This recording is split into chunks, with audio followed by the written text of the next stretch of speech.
have their own unique perspective. They're working in different media. How interesting would it be for all of us to have an opportunity to see 3 different artists showcased in the same exhibition?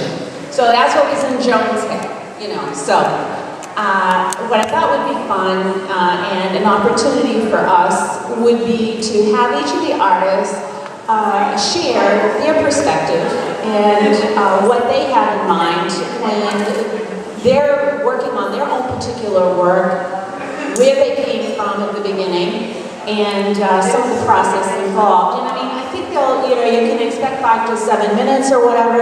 We'll open it up to questions, but I think this format will work out really well for those of us that just really enjoy the artists that are in our landscapes.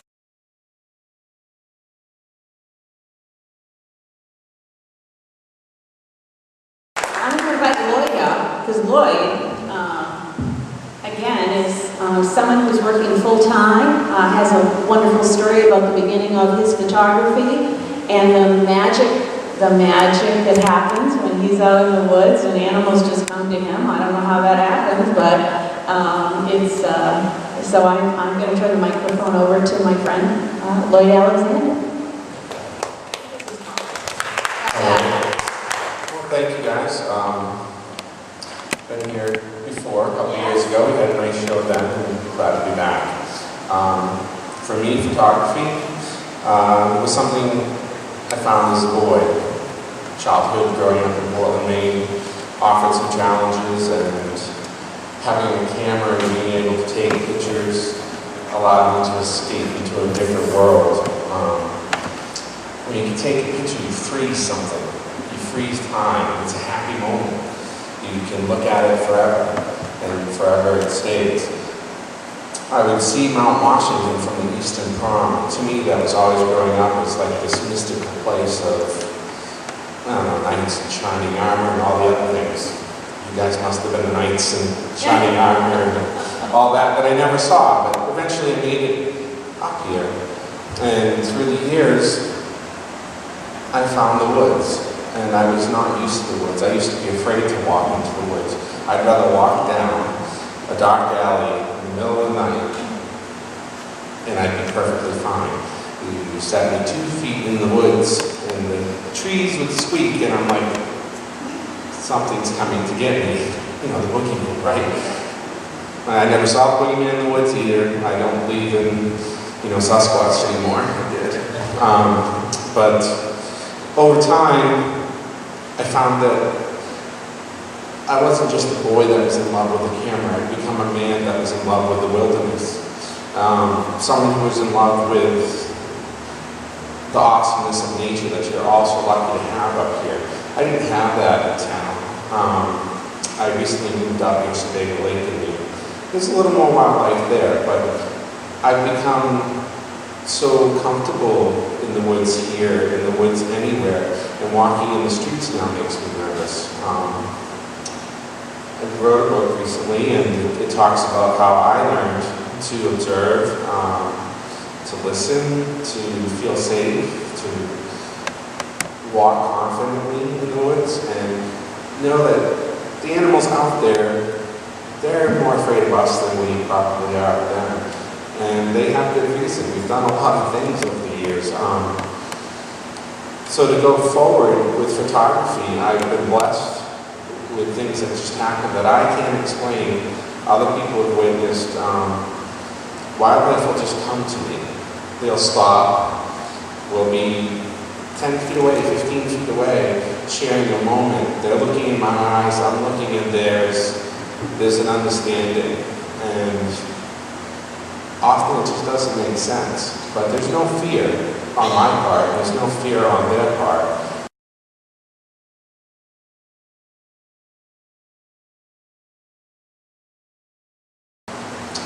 So growing up, you know, studying Ansel Adams and looking at his iconic images, I recently went to Yellowstone, and the first part of my show is about those images that stand the test of time, called Timeless Moments. You could go to Yellowstone today, and you can walk and see the things that Ansel Adams saw. But you can get the same inspiration, whether you're taking a camera or just taking a walk. All of that's still there. The beauty is still there. It's there, timeless. Some of the pictures that I took, they're going to be there forever. Whether they ever get as iconic as Hansel's, I don't even be so lucky. But for me, they're special moments that will last forever. They're frozen in time. They're a part of our history, a part of our culture. And just to see that, know that we can do that is amazing.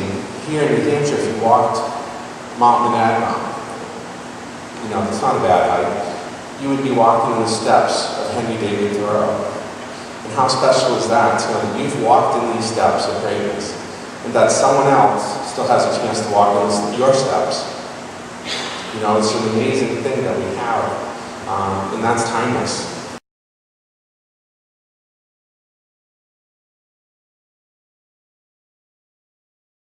Unless we don't take care of it, and that's where the part comes in about the back section of my show is called Springs Eternal. And it's all babies, and we all want to see these babies every year.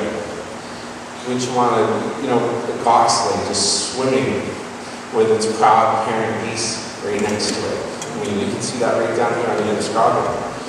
How amazing is that? You just kind of take it for granted. But each year that happens. It's awesome. You come across a fox kit, and it's stumbling because it's just getting new on its legs. Its eyes are blue because it hasn't, they haven't turned brown yet, because it just came out of the den and they needed the blue eyes for the den. And then cross-eyed. I mean, that's just, it's ugly, but it's beautiful. It's just amazing. Or a loon with a newborn baby swimming on its back. It's just precious, isn't it? It's just beautiful when you see that, you smile, you feel good. You can capture that in photography. A fawn, that's just walking behind its mother or laying in the grass covered up, staying hidden. Such innocence and such beauty. But we really just have to start asking ourselves, is the spring truly eternal? Are the things we are doing to this earth changing that? Will we see that forever? I don't know. I'm not here to preach to you about whether or not I have the answer for that, but I just asked the question, is it eternal? Life isn't eternal, but someone takes our place.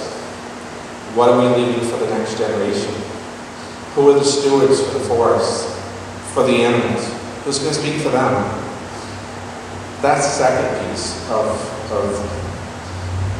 my Timeless Moments part here. I just want you to take that to heart. Everything's so beautiful and so precious. We need to think for them and protect them. And that's kind of really all where I've got in my photography, so if you have questions, I can try to answer them.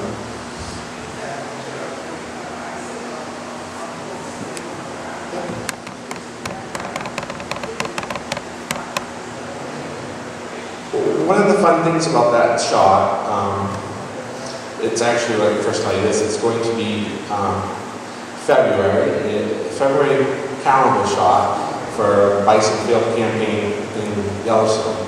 So that will be going on across the country as February. So, Miss February, everybody. It's the bison in Yellowstone every day come out of the fields, prairies, what have you. I'd say it's about 2 or 3 o'clock, and you're in a bison traffic jam. It's like nothing you've ever seen. I mean, these animals are like 6 feet tall at the hump. That's as tall as I am. And then their head is like just this humongous thing, horns and this big eye staring at you.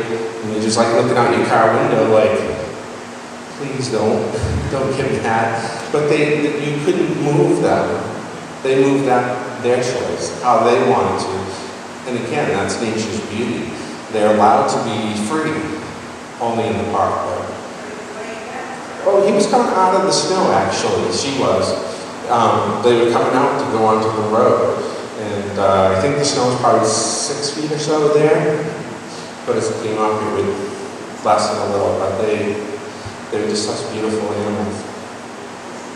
Yeah, it's, if you haven't been to Yellowstone, a great time to go really is in the winter towards spring, before the middle of June, when all the tourists go. There's the new babies and all that.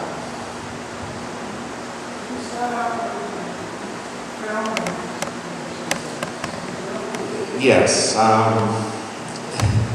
and each shot was more precious then. You really had to think about it. You didn't just snap away, because you had to roll with 36. You knew, okay, the math, I'm down to 20. And it's just so different today.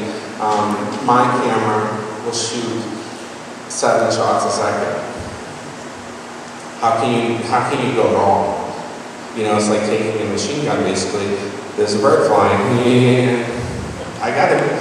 Somewhere in there, somewhere in those 40 shots, I got that bird. When you had film, you needed to know how to do that, because you didn't have the fast enough camera. You didn't have the film to waste. It's very pricey. Nowadays, it really costs these types of software to basically develop the pictures yourself. It costs nothing. And it's made my job much harder, because everybody has a camera. Who in here doesn't have a camera on their phone? Anybody? You know, yeah. Old phone, huh? Oh, yeah. But, I mean, it just makes it so challenging. Us just don't have foxes coming out and laying in front of us. I mean, you know what I mean? Like Yes. that kind of stuff. Well, Right? That's why we still have to buy Foxy from you, because Foxy doesn't come laying out on my path in the shelter. That's the blessing, though, that I feel like I've been given by Mother Nature, or God, whichever. I ask both for help sometimes when I'm out on the trails. Yes. I do Well, ask. tell about that fish thing, like this last week. Oh, yes. There we go. I was down at Pine Point in Scarborough, and the marsh feeds out to the ocean. So there's a jetty, and I went up on the jetty, and I was hoping to get some birds that would come in and out of the marsh. It was high. They were too far away, and I was getting hot, so I just looked at the fishermen and said, I wonder if I can catch a sturgeon jumping out of the water before they catch a fish on a pole. And I was trying, they were trying, I was trying, nobody was getting anything. I said, okay, God, Mother Nature, I'm tired, I'm hot, I'm gonna go home. I'm gonna give this one last shot. If you can help me, that would be wonderful. I took the camera and I focused, and right where I focused, it jumped. Centered in the screen is what I'm saying. It jumped exactly where I focused. It's only out of the water for 2-3 seconds at most, so trying to get it was hard, but I focused and they let me have it. You know, I drove home over the weekend from being up here, and in a mile stretch I had a moose, raccoon, a porcupine, a hawk, and then a bear. Just in like a mile. This is just a typical day in the life of Lloyd Alexander. So, It was fun. thank you so much. That's what I love.